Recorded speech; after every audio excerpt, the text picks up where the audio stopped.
আসসালামু আলাইকুম। বিসমিল্লাহ কৃষি চ্যানেলে স্বাগতম। আমি এলিজা আফরোজ, সাথে আছি আপনাদের। আমি জমিতে আউশ ধান 98 রোপণ করেছি। রোপণের বয়স 7 দিন। আজ আমি আগাছানাশক ব্যবহার করব। আগাছানাশক মূলত দুই ধরনের হয়ে থাকে। একটা হচ্ছে জমিতে আগাছা জন্মানোর আগে ব্যবহার করতে হয়, সেটা হচ্ছে প্রি এমার্জেন্স। এটা 3 থেকে 5 দিনের ভিতরে ব্যবহার করতে হয়। আমি যেটা ইউজ করেছি আজ, সেটা আগাছা হয়ে গেছে জমিতে, এটাকে বলে পোস্ট ইমার্জেন্স। আমি এসিটাকোলোর 14% এবং বেনসালফিউরান মিথাইল 4% এই গ্রুপের আগাছানাশক চেঞ্জার ব্যবহার করেছি। এটা ন্যাশনাল এগ্রিকেয়ারের একটি প্রোডাক্ট।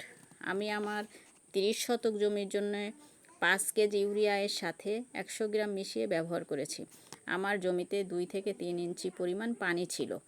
এটা ছড়ানোর সময় এই পানিটা মূলত 3 থেকে 4 দিন ধরে রাখতে হবে। এই আগাছানাশক ধান ক্ষেতের ক্ষতিকর বিভিন্ন ধরনের আগাছা, যেমন শ্যামা, হলদে মোথা, চেঁচড়া, শুষ্নি, পানিকচু, এগুলো সফলভাবে দমন করে। পেটিলাকোলোর গ্রুপের আগাছানাশক ব্যবহার করা সব থেকে ভালো।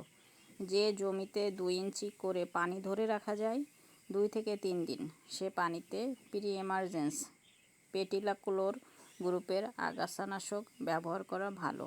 এটা ধান গাছের কোনো প্রকার ক্ষতি করে না।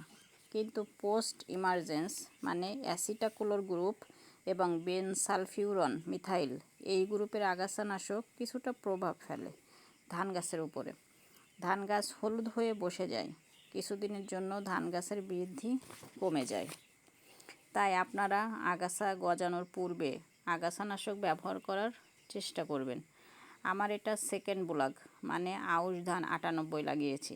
এটা বৃষ্টি নির্ভর ধান, কিন্তু বৃষ্টির প্রবণতা খুবই কম, পানি ধরে রাখতে পারছিলাম না, তাই পেটিলাকোলোর গ্রুপের আগাছানাশক ব্যবহার করতে পারিনি।